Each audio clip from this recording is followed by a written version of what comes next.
టీడీపీని మళ్ళీ ఇక్కడ పునర్వైభవం తీసుకొచ్చే ప్రయత్నమా రేవంత్ రెడ్డి ద్వారా? తెలుగుదేశం పార్టీని ఎందుకు అంత ఇది ఇస్తున్నాడు, వాళ్ళకి స్పేస్ ఇస్తున్నాడు స్పేస్ అంటే ఇస్తున్నారు. చంద్రబాబు గారు అక్కడ ఆపరేటర్ ఈయనకి సెంట్రల్‌లో. హుహు. కాబట్టి చంద్రబాబు నాయుడు గారు ఆంధ్రప్రదేశ్ ఎన్నికల్లో కాంగ్రెస్ పార్టీకి కూడా నాయకత్వం వహించాడాయన. అదేంటి కాంగ్రెస్ పార్టీకి నాయకత్వం వహించడం అంటే ఎట్లా? షర్మిల గారి రూట్ మ్యాపు, ఆవిడ ప్రచార వ్యవహారాలు ఆ! అవన్నీ ఒక రకంగా తెలుగుదేశం పార్టీకి చెందినటువంటి మీడియా టోటల్‌గా, సోషల్ మీడియా టోటల్‌గా. సోషల్ మీడియా మాత్రమే కాదండి, okay. Main stream main media stream కూడా మీడియా కూడానా? ఆ! టోటల్‌గా కాంగ్రెస్ పార్టీకి పీఆర్‌గా వ్యవహరించింది. ఓకే. వ్యవహరించి అంటే షర్మిల గారు ఒకరోజు ప్రెస్ మీట్ పెడితే, హ్మ్. అదే రోజున చంద్రబాబు గారు ప్రెస్ మీట్ పెడితే, షర్మిల గారి ప్రెస్ మీటే బ్యానర్ ఐటెమ్‌గా పెట్టి దాని కిందే చంద్రబాబు గారి ప్రెస్ మీట్ వేసిన సందర్భాలున్నాయి వాళ్ళ పేపర్‌లలో. ఎందుకు అంటే టార్గెట్ జగన్. జగన్‌కి వ్యతిరేకంగా వాళ్ళతో విపరీతంగా మాట్లాడించి, తెలుగుదేశం పార్టీకి చెందినటువంటి ఛానల్సు, పేపర్లు అన్నీ దాన్ని హైలైట్ చేయటం ద్వారా తెలుగుదేశం పార్టీకి అనుకూలమైనటువంటి ఓట్ బ్యాంక్‌ని సాధించటం హ్మ్. అనే ప్రోగ్రామ్‌లో భాగంగా అంటే 2 2 పెట్టెల రైలుని నడిపారక్కడ. అవే 2 పెట్టెల రైలు. ఒక పెట్టెలో ఏముంది? ఇంకో పెట్టెలో ఒక పెట్టెలో కాంగ్రెసు, కమ్యూనిస్టులని పెట్టి, ఓకే. ఇంకో పెట్టెలో జనసేన, బీజేపీ, తెలుగుదేశం ఉండి చంద్రబాబు నాయుడు గారి ఇంజన్. ఓకే. వారే మొత్తం నడిపారు. అంటే జగన్ వ్యతిరేక ఐక్య సంఘటన. జగన్ వ్యతిరేక ఐక్య సంఘటన. ఆ! హ్మ్. కనిపించే ఐక్య సంఘటన, కనిపించని ఐక్య సంఘటన రెండిటిని నడిపి హ్మ్. ఆయన సక్సెస్‌ఫుల్‌గా పవర్‌లోకొచ్చాడక్కడ. హ్మ్. కానీ తన విజయం ప్రజల వలన సిద్ధించింది అని అనుకోవడం లేదు చంద్రబాబు గారు. ఓకే. ఆయన చాలా స్పష్టంగా ఢిల్లీ దేవుడు దయ వలన మాత్రమే నేను అధికారంలోకొచ్చాను హ్మ్. అని నమ్ముతున్నాడు. రోజూ ఆ విషయం చెప్తున్నాడు.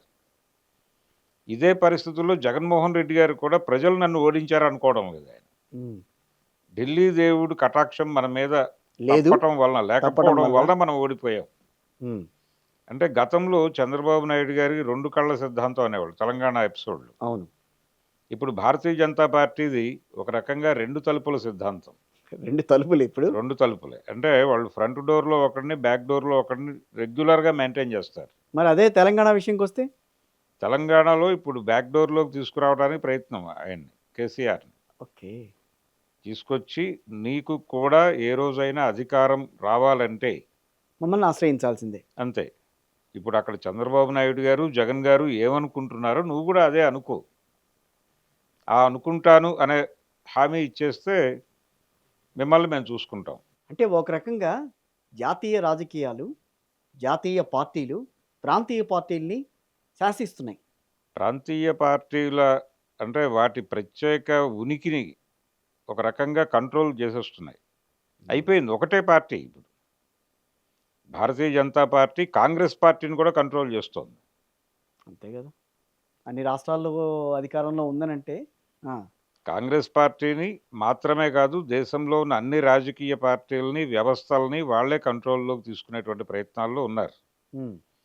ఇది అంటే మనకి గతంలో ఒకసారి ఎన్టీ రామారావు గారికి నాదెండ్ల భాస్కర్‌రావు గారు వెన్నుపోటు పొడిచినప్పుడు హ్మ్.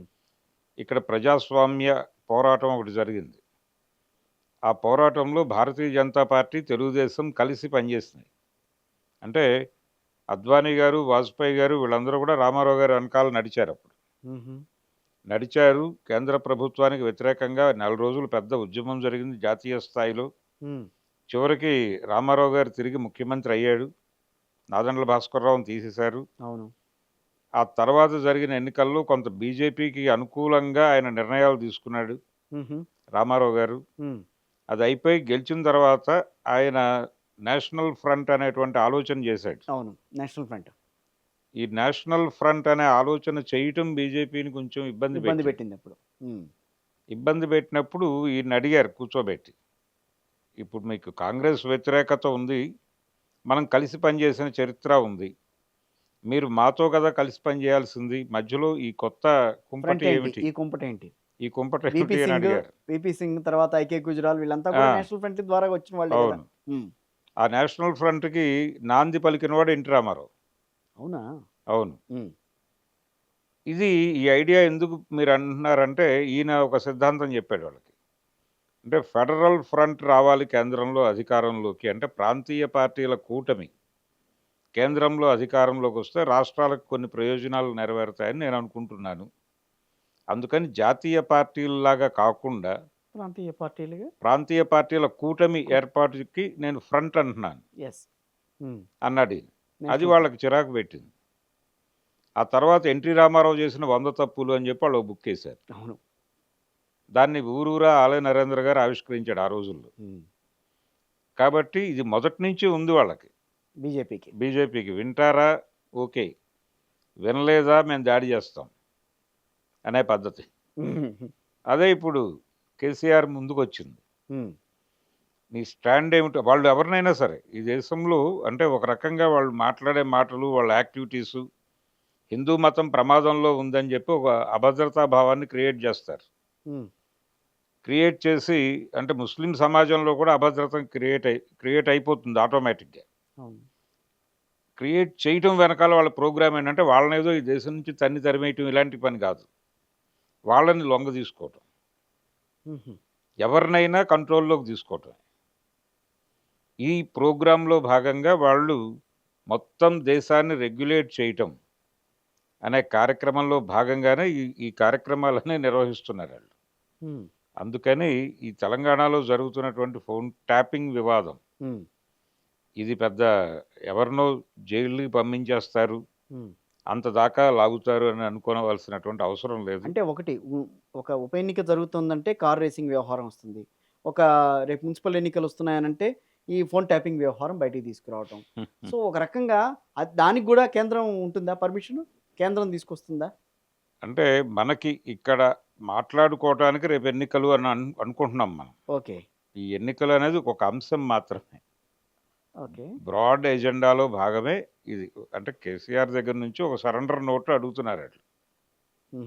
అది అయిపోతే ఆయన ఆల్రెడీ ఎవరు దాన్ని కాదని మాట్లాడే పరిస్థితుల్లో ఎవరూ లేరు, ఏ పార్టీ లేదు. ప్రతి ఒక్కళ్ళ దగ్గర నుంచి ఒక అధికారిక ముద్ర. ఇప్పుడు చంద్రబాబు నాయుడు గారు ఎందుకు 2014లో కూడా ఆయన భారతీయ జనతా పార్టీతో కలిసి ప్రయాణం చేశాడు. అవును. ప్రయాణం చేశాడు. 19 ఎన్నికలకు ముందు విడిపోయాడు. చాలా సీరియస్ ఎలిగేషన్స్ చేశాడు ఆయన. అవును. నరేంద్ర మోడీ గారి మీద, అవును. అమిత్ షా మీద చాలా అగ్రెసివ్గా మాట్లాడాడు. నాకంటే జూనియర్ మోడీ అని మాట్లాడాడు ఆయన. అవును అన్నాడు. కాబట్టి ఇప్పుడు ఆ మాట అనలేడు ఆయన. అంటే ఆయన్ని ఆ మేరకు కంట్రోల్లోకి తెచ్చారు. ఆ కంట్రోల్లోకి తేవడం కోసం ఆయన మీద ఒక కేసు పెట్టి ఆ స్కిల్ స్కామ్లు ఇవన్నీ పెట్టి ఆయన అరెస్ట్ చేసి కంట్రోల్లో, అంటే కేసులు పెట్టి కంట్రోల్లోకి తీసుకోవటం, బెదిరించి కంట్రోల్లోకి తీసుకోవడం, ఇదే ప్రోగ్రాం ప్రతి ఒక్కరిని. అంటే మనది చాలా స్పష్టంగా ఈ లిబరలైజేషన్ తర్వాత ప్రతి ప్రభుత్వము కూడా కార్పొరేట్లని ఫెసిలిటేట్ చేయటం తప్ప వేరే ప్రోగ్రాం లేదు ప్రభుత్వాలకి. ఈ కార్పొరేట్లను ఫెసిలిటేట్ చేసిన సందర్భంగా వీళ్ళకి వాళ్ళు ఏదో ఒక మేలు చేస్తారు. ఈ మేలు చేయటం అనేది ట్రాక్ అవుతుంది. ఓకే. దాన్ని అడ్డం పెట్టుకుని వీళ్ళని బెదిరిస్తారు. ఓకే. ఇది ప్రోగ్రామ్. సో ఫోన్ ట్యాపింగ్ వ్యవహారం వల్ల తేల్చేదేం లేదు, జస్ట్ అదొక అంతే, అంతవరకు నడుస్తూ ఉంటుంది అట్లా అంతే. ప్రతి ఒక్కళ్ళని ఢిల్లీ దేవుడి కంట్రోల్లోకి తీసుకోవటం. మంత్రులంతా కలిసి సమావేశం నిర్వహించడం, రేవంత్ రెడ్డి గారు ఇక్కడ లేని టైంలో, ముఖ్యమంత్రి లేని టైంలో సమావేశం నిర్వహించడం మీద చాలా స్పెక్యులేషన్స్ అయితే బయటకు వచ్చినాయి. అంటే కాంగ్రెస్ పార్టీ మా అంతర్గత ప్రజాస్వామ్యానికి ఇదే నిదర్శనం అని మాట్లాడుతుంది కదా. అవును. అంటే ఇంకొక పార్టీలో ఇది సాధ్యమా, టీఆర్ఎస్లో సాధ్యమా అని మాట్లాడుతున్నారు టీవీ డిస్కషన్స్. అవును. అంటే ఇటీవల జరిగినటువంటి అనేక పరిణామాలు చూసాం మనం. అంటే మీడియా ఇన్వాల్వ్ అయిపోయి అధికార పార్టీలో ఉన్నటువంటి అంతర్గత వ్యవహారాలు, అంటే అక్కడ కూడా 2 శిబిరాలు ఉన్నాయి. అంటే ట్రెడిషనల్ కాంగ్రెస్ బ్యాచ్ ఒకటి ఉంది, ఈ బ్యాచ్ ఉంది. ఆల్రెడీ సరెండర్ అయిపోయిన బ్యాచ్ ఉంది, సరెండర్ కాని బ్యాచ్ ఉంది అక్కడ. కాబట్టి వాళ్ళని వీళ్ళ కంట్రోల్లోకి తీసుకురావటం, అందుకోసం ఒక కార్యక్రమం జరుగుతూ దానిలోకి మీడియా ఇన్వాల్వ్ అయిపోయి ఓకే. వీళ్ళ మీద వాళ్ళ మీద రకరకాల కథనాలు వెలువరించి హ్మ్. అక్కడేమో అంటే దీని వెనకాల ఒక మంత్రి మీద ఒక దానిలో ఒక అంటే ఒక ఇల్లీగల్ ఎఫ్ఐఆర్ గురించి ఒక కథ వస్తుంది. అవును. ఇంకో మంత్రి మీద ఇంకో ఛానల్లో ఇంకో కథ ఇంకో వస్తుంది. కథొస్తుంది. అలాగే హ్మ్. ఒక చోట ఒక అధికారి, ఒక మహిళా అధికారి కీలకంగా ఉంటే ఆ కథనంలో, ఇంకొక చోట ఒక మహిళా జర్నలిస్టు అవును. కీలకంగా ఉంటుంది. అవును. హ్మ్. ఈ ఈ వీళ్ళు ఈ అధికార సంఘం వాళ్ళు సీరియస్ అయ్యారు కాబట్టి హ్మ్. దాన్ని పట్టించుకుంటారు. ఇక్కడ ఈ జర్నలిస్ట్ గురించి మాత్రం ఎవరు మాట్లాడరు. మాట్లాడరు. అది వేరులెండి. ఆ! ఓకే. అదొక గొడవ. హ్మ్. అయితే ఆ సంఘాలతో మాట్లాడించటము, దాన్ని హైలైట్ చేయటము, ఆ అటాక్ చేయటము కూడా కంట్రోల్‌లోకి తీసుకోవటం అనే ప్రోగ్రామ్‌లో భాగమే. ఓకే. హుహు. ఇది ఇక్కడ ప్రభుత్వాన్ని నడిపిస్తున్నటువంటి వారి నాయకత్వంలోనే జరిగింది అనేది అందరికీ తెలుసు. హ్మ్. ఇది జరిగినప్పటికీ కూడా భారతీయ జనతా పార్టీ నుంచి గాని ఎవరు ఏమి ఏం మాట్లాడలేదు. మాట్లాడలా. అస్సలు మిగతా ఒక బీఆర్ఎస్ మాట్లాడిందేమో గానీ, ఇంకెవరు ఇంకెవరు మాట్లాడలేదు. ఇంకెవరు నోరు సో, విప్పలేదు. బీఆర్ఎస్ గూడా ఎందుకు మాట్లాడింది? సింగరేణి వ్యవహారం బయటికొస్తుందన్న ఉద్దేశంతో, దాన్ని పక్కన పెట్టే ఉద్దేశంతో దీన్ని పైకి తీసుకొస్తున్నారని చెప్పి వాళ్ళు అంతవరకే. హ్మ్. అంతవరకే. అంటే ఆ రోజు అక్కడ జరిగినటువంటిది ఎన్టీవీలో జరిగినటువంటి వివాదాన్ని హ్మ్. ఒక రకంగా పక్కదారి పట్టించడంలో భాగమే జ్యోతిలో వచ్చినటువంటి కథనం. యెస్. ఆయన్ని రైజ్ చేయటం, ఆయన్ని కంట్రోల్ చేయటం కోమటిరెడ్డిని. హ్మ్. అది అక్కడి నుంచి లాక్కొచ్చేసి ఇక్కడ భట్టిని, హ్మ్. ఉప ముఖ్యమంత్రిని కంట్రోల్ చేయటం, రెచ్చగొట్టటం, ఆయనతో మాట్లాడించటం, ఆయన్ని ఓపెన్ చేయటం. అబ్బో! ఇంత జరిగిందా వెనకాల? ఆ! ఈ ఓకే. ఈ కార్యక్రమాలన్నీ కూడా వ్యూహం ప్రకారమే. హుహు. దీని గురించి ఎక్కడా వేదికల మీద కూడా ఆయన మాట్లాడడు. మాట్లాడు. ముఖ్యమంత్రి గారు ఎక్కడ మాట్లాడరు. ముఖ్యమంత్రి గారు మాట్లాడడు. ఆఫ్ కోర్స్ ఇక్కడ లేడనుకోండి. అహా! అతను వచ్చిన తర్వాత కూడా ఆయన వేదికలకు ఎక్కాడు ఇక. హుహు. ఆ వేదికల మీద ఎక్కడా ఈ ప్రస్తావన చేయలే. ఓకే. ఇది మా అంతర్గత వ్యవహారం అన్నాడాయన. హ్మ్. అంతర్గత ప్రజాస్వామ్యం అన్నట్టుగా. అన్నట్టుగానే. అందులో భాగమే ఇప్పుడు నిన్న కూర్చొని మనం ఎటు పోవాలి? మన దిక్కేమిటి? మనం ఎవరికి లొంగి ఉండాలి? ఎవరితో ప్రయాణించాలి? అనేది మాట్లాడుకోవడం కోసం వాళ్ళు సమావేశం అయ్యారు. రైట్. ఓకే. ఒక ఒక దిశానిర్దేశం ఎజెండా అయితే చేసుకో దిశానిర్దేశం అయితే ఉందక్కడ. ఉంది. ఓకే. అందుకోసం వాళ్ళు కూర్చొని మాట్లాడుకున్నారు తప్ప వేరే ఇదేం లేదు. హ్మ్.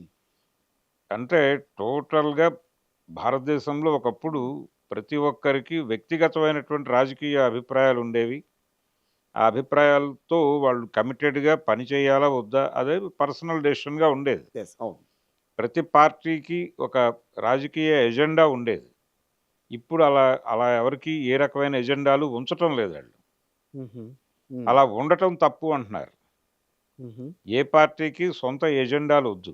ఓకే. ప్రతి ఒక్క పార్టీకి మేము ఎజెండా డిసైడ్ చేస్తాం. అంతా కలిసికట్టుగా బీజేపీ ఎజెండాతోనే వెళ్ళండి అంటున్నారా? వెళ్ళండి. అంటే మనకి ఆ మధ్య దాకా ఒక మాట వినిపించేది. హ్మ్. ఒకే దేశం, ఒకే ఎన్నిక అని. అవును.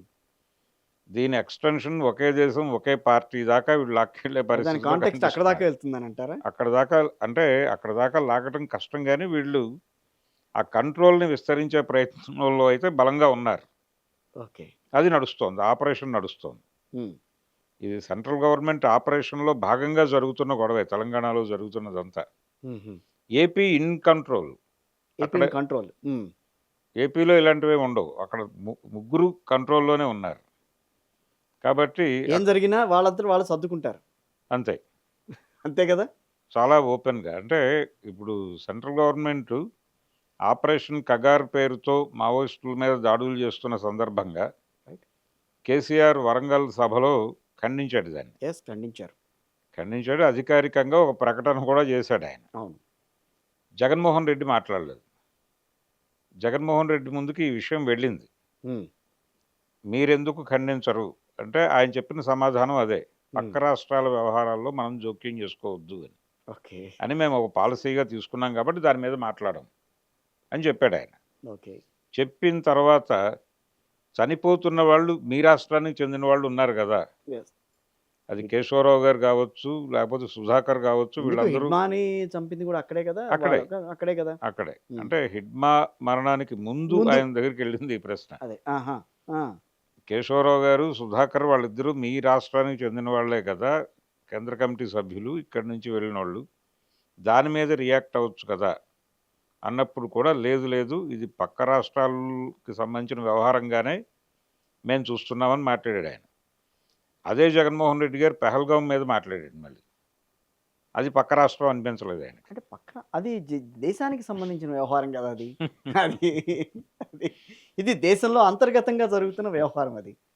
అలా ఒక ఒక రకమైనటువంటి విచిత్ర పరిస్థితుల్లో అందరూ ఇరుక్కుని ఉన్నారు. ఓకే. అది ఓవరాల్‌గా మీరు చెప్పేది మాత్రం అదే.